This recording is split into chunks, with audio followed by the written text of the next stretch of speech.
So let's take a look at the 1619 Project. It really is worth looking at.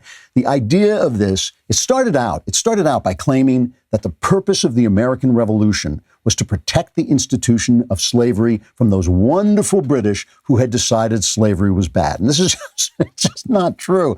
Very soon after they came out with it, they published this because all the historians went like, no, that's not the case.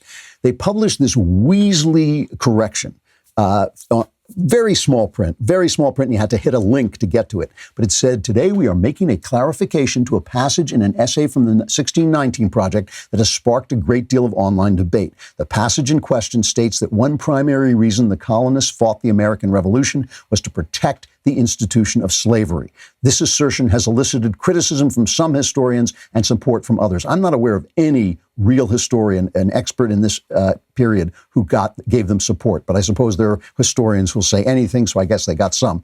We stand behind the basic point, which is that, now listen to the weasel. These guys are weasels.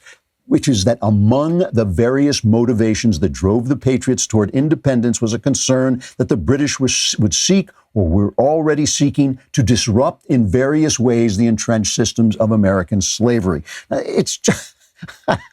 What the British said was, if you fight for us, we'll set you free. If slaves revolt and they fight on the British side, we'll set you free. And that did worry a couple of planters. I mean, it worried some planters that their slaves would revolt. The British had a ruling that said that in Britain, slavery was not in keeping with British law in Britain, but they didn't give away their slaves overseas. And it was really, as we'll discuss, it was really the revolutionaries, the American revolutionaries, who made slavery untenable throughout the world. The weasel words continue in this thing. One of the writers is a guy named Jake Silverstein. And here's what he writes. The goal...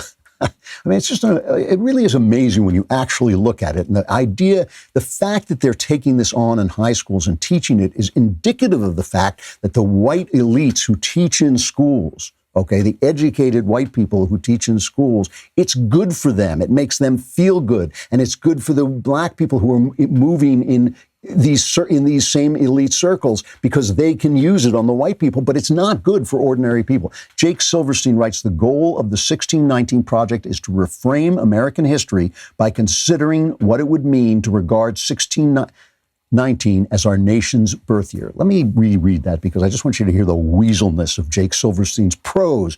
I mean, if I wrote prose like this, my wife would hit me over the head. I mean, it's just so weaselly. The goal of the 1619 Project is to reframe American history by considering what it would mean to regard 1619 as our nation's birth year. Now, what if when you consider it, you think like, that's not true?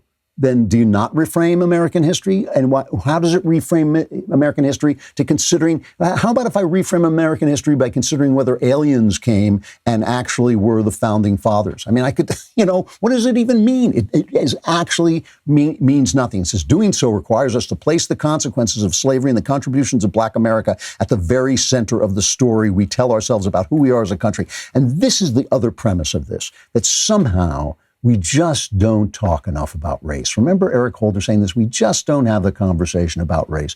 I mean, to me, it would help everybody if we would just shut up about race for a minute. But in fact, what the left does, and what it always does, is it adopts the mode of the oppressor. The left always starts out by saying racism is wrong, and then always says, no, our racism is right. Our racism is right. Believe all women, but don't believe women when they accuse us. They always adopt the mode of the oppressor because leftism is oppressive. And leftism is oppressive because it does not conform to human nature. That's why it has to be oppressive, because you have to stop people from being people in order to have leftism. So here's Nicole Hannah-Jones, the architect of this 1619 propaganda. This is cut 6, basically selling this idea. We don't know about 1619 the same way that we don't learn very much about slavery. It is shameful. No one wants to talk about their sins or the worst moments. And slavery gives contradiction to our entire creation story of the United States. And so we've tried to push it aside. We've tried to make it marginal. And in doing that, we've marginalized the 40 million descendants of the enslaved as well. Mm-hmm. So what we're trying to do with this project is force us to confront the truth. And then maybe we can actually start to move past slavery and become the country that was written in our ideals in the Constitution and the Declaration. It's an effort. Now, the reason I say this is good for elites is you only have to listen to her saying, oh, we don't talk about slavery in this country. Is that in keeping with the life of anybody? Is it in keeping with the life of anybody that we don't talk about race and the descendants of slaves and slavery in this country? Is that in keeping with anybody's life, with anybody's education in this day and age? Of course it's not. So why can she say it without the person across from her, and I forget which of the networks that was on, but why can she say it without the interviewer going, whoa, wait a minute. What? We don't talk about slavery? We don't talk about black people? What are you talking about? You know, you're a big-time person. You win every prize. Here you are on TV, on the networks, on TV. How can you say that? The reason is it's a system among those people that you're watching, these elites, for passing back this mythology back and forth, which allows Nicole Hannah-Jones to rise up in that system and win all the awards, and it allows the white people who are already in that system to feel that they've done the job and can go about making all the money they want without feeling guilty, right? That's the system. That's the system, and that's why it works. That's why when Ta-Nehisi Coates says we have to have reparations for slavery, which you only have to use your imagination for 1 minute to see that that's not going to help anybody. It's not going to do a damn thing for anybody. In fact, it would probably be really damaging for people.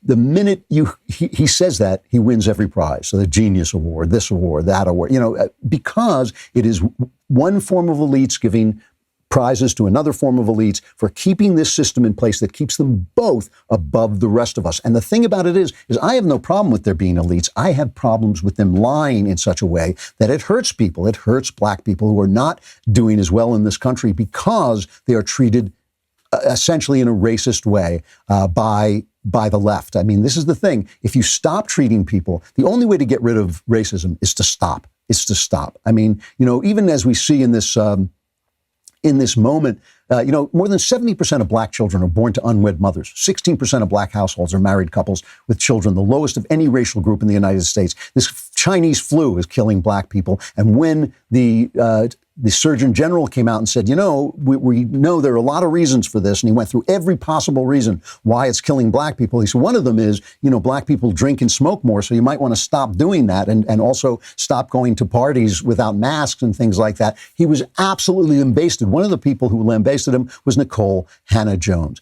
The fact is, okay, that this country is unique in its attitude toward race. It is unique. Never before, maybe a little bit in ancient Rome, maybe somewhat in ancient Rome, never before has a country said anybody can become an American regardless of race, creed, or color, right? And obviously, slavery, which was only in the southern states, was a betrayal of that principle. And it's the principle that had to be destroyed, but it's the principle that the Americans created. So it took time for it to work through the system. We had a civil war because of that. And, this is the other thing that Nicole Hannah-Jones puts forward, this idea that somehow it was blacks who liberated themselves. And this is like a self-esteem move, I guess. It's cut 5. When you think about the fact that when Thomas Jefferson is writing the Declaration and laying out these words for liberation, that, all men are created equal Yes. and born with inalienable rights. And while he's writing that, he owns 130 human beings who are in absolute bondage. And in fact, his brother-in-law is sitting there with him enslaved to help keep him comfortable. What that means is those ideals were not true when they were written, but black Americans took those ideas literally. And black Americans have really fought. You can look at what happens after Reconstruction. You can look at the abolitionist movement. You can look at the civil rights movement. Black people have fought to make those ideals real. I've heard this notion, I guess this goes around, I heard this from Dave Chappelle, the comedian, who said the blacks freed themselves. Now, the problem with this, aside from it being untrue, is that it actually discounts the true black contribution to this country, which is that in fighting for their freedom, they did unite with white people fighting for their freedom and prove the fact that it's principle and ideas that unite us. It's principles and ideas that free us. It's not color. And, of course, in fact, of course, black people were part of the fight for freedom. There were black people who were part of the fight for freedom, but a lot of those people lying dead in the battlefields of the Civil War were white, and a lot of the people, and it was the northern states that started the slavery movement throughout the world. It was the northern states that were the key to the slavery movement throughout the world, and of course, it was white people in those states. If it hadn't been, it never would have happened. Before you go, one last thing. Hit the subscribe button so that you stay up to date on all our content.